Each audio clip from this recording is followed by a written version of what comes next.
ruining my entire young adulthood on drugs and a myriad of vices before finding salvation in Buddhism. Deepest gratitude to Namo Shakyamuni Buddha. Deepest gratitude to the greatly merciful and greatly compassionate Guan Bodhisattva. Deepest gratitude to all Buddhas, Bodhisattvas, and Dharma protectors. Deepest gratitude to Master Jun Hong Lu. Good afternoon to all Buddhist friends.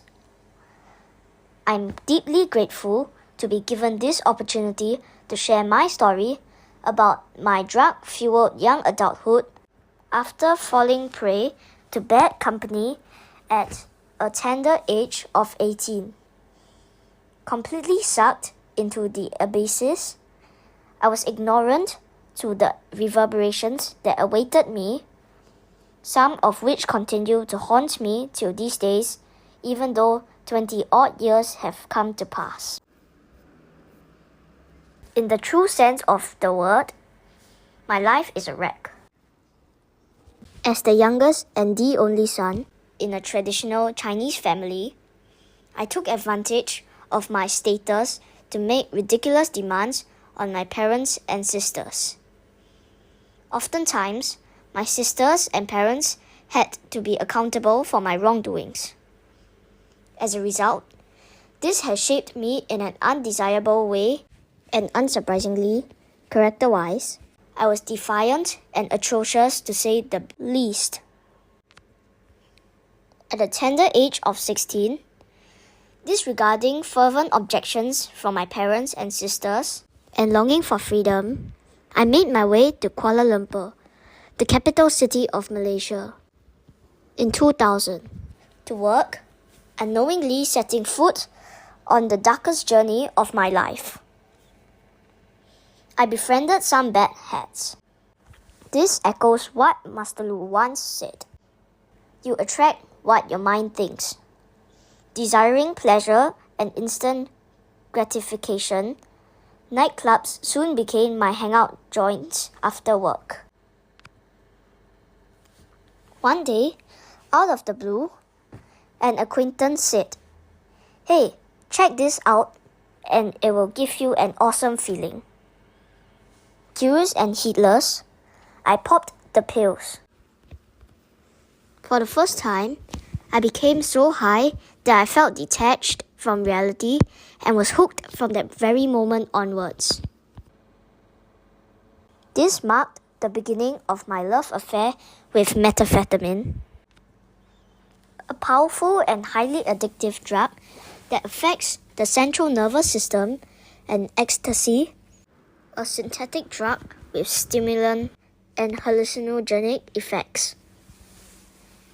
Over time, I craved a higher dose in order to get the same high, to feed the insatiable inner demons. My gang of friends and I would do anything to have that rush again. We stole, cheated, and harmed others, including our loved ones.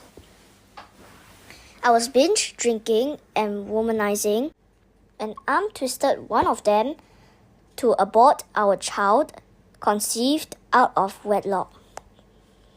I rubbed shoulders with gangsters, criminals, and evil-minded people who prey on the vulnerable and unsuspecting. I was simply behaving like an animal and had no conscience whatsoever. As the Chinese saying goes, paper cannot wrap up fire. I was unable to hide my dark secrets from my family and close friends. They started to lose faith in me and distance themselves. Feeling cursed, self-absorbed, and yet unable to extricate myself from my afflictions, oftentimes it felt like I was on the verge of going insane. This came at a time when some of the drug junkies that I hang out with perished, as drugs drove them to their wits' end they opted to end their young lives, thinking that death would cease their misery once and for all. Many of the drug peddlers that I had dealing with similarly could not escape the clutches of karma. Their lives or that of their loved ones also came to a tragic end for a host of reasons, clearly resonating what Master Lu says. In this age of Dharma decline, retribution is served speedily. I have to count my blessings for pulling it through. That said, years of drug taking has taken a toll on my health. I suffered from urinary and fecal incontinence and extreme gastrointestinal pain. Till these days, I am still on medication to suppress many of my health issues. How foolish I was to have exchanged those fleeting fun with all sorts of physical ailments and negative karma that I have to come to terms with in the future. So at is the saying, Bodhisattvas fear causes, sentient being fear effects. In 2010, I made my way to Singapore to reset my life. But as the saying goes, leopards don't change their spots. Almost immediately, I reverted to my old ways of hanging out at nightclubs and casinos. Unable to control my nocturnal lifestyle and gambling impulses, I ended up completely broke and sleeping on the streets as all my income was funneled to feed my vices. To put it bluntly, my animalistic behavior took control over me for the next 10 years. As fate would have it, things started to unravel in 2020 when I borrowed from the loan sharks who subsequently used various hard tactics to trap and recruit me as their runners. In dire need of quick buck, I caved into their demands and was tasked to remit cash loans to innumerable unknown accounts. This did not last long.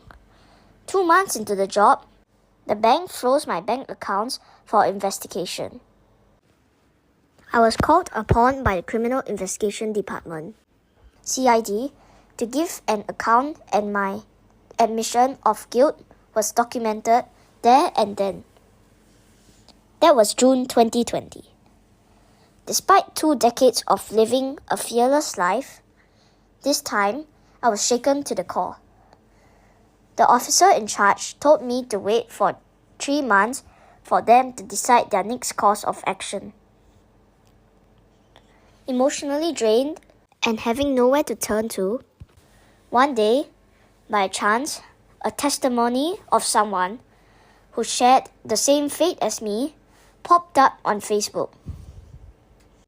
Awed by his story, especially the application of the 3 golden Buddhist practices, performing recitation, making great vows, and releasing captive lives that helped resolve his predicament, without hesitation, I contacted Singapore Guan Citta. This marked the pivotal point of my life. The volunteer who attended to me encouraged me to apply the 3 golden Buddhist practices and beseech for Guan Yin Bodhisattva's succor. Eager to address my predicament, I made the following great vows: to become a vegetarian for life, to abstain from killing, to allocate 30% of my monthly pay over the next 3 years solely for liberating captive lives, to recite a total of 600 little houses to repay my karmic debt over the next 12 months, and to dedicate my life to practicing Guan Yin Citta. Not long after, one day as I was walking home from work, an intense fragrance of sandalwood permeated the air wherever I walked. What a memorable 1st August 2020. This helped strengthen my faith in Guan Yin Bodhisattva. I stepped up the recitation of the Buddhist scriptures and my learning of the Buddhist teachings.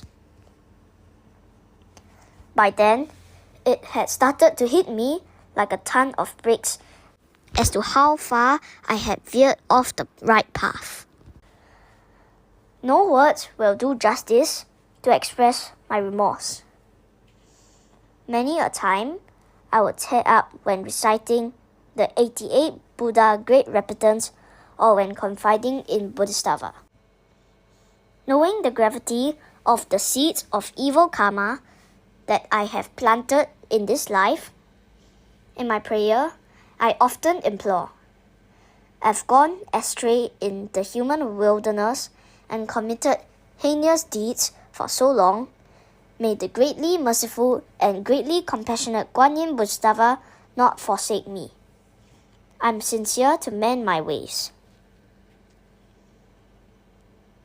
The much dreaded day, 15 September 2020, finally arrived. The police rang me to deliver their decision. After a stern verbal warning, they decided not to file the case in court. Overwhelmed by emotions and with tears rolling down my cheeks, I expressed my deepest gratitude to Guan Yin Bodhisattva for giving me a new lease of life. In retrospect, the saga with the loan sharks was a contributory factor to my betterment.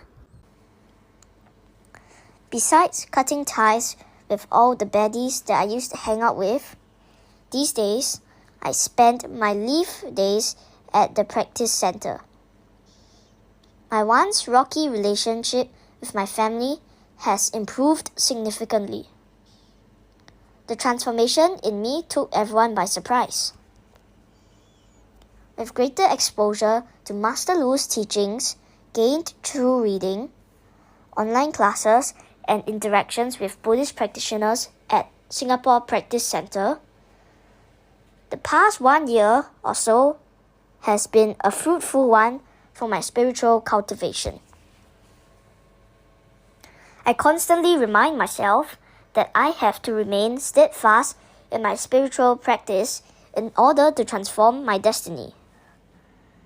I'm resolved to living a purposeful life in the second half of my life journey. I will perform to my best capacity to be Guan Yin Bodhisattva's 1,000 hands and eyes in my Buddhism propagation so that others too can benefit. I sincerely hope my transient presence will benefit as many sentient beings as possible. Before I end my testimony, I would like to leave this catchphrase from the Lord Buddha as food for thought. Even if it's for 1,000 kalpas, the deeds we commit will never fade. Come to the day we meet with our fate, suffering is certain as karma awaits. If my sharing is improper in any way, I would like to seek forgiveness from Namo Shakyamuni Buddha, the greatly merciful and greatly compassionate Guan Yin Bodhisattva, all Buddhas, Bodhisattvas, Dharma protectors, and Master Jun Hong Lu. Thank you.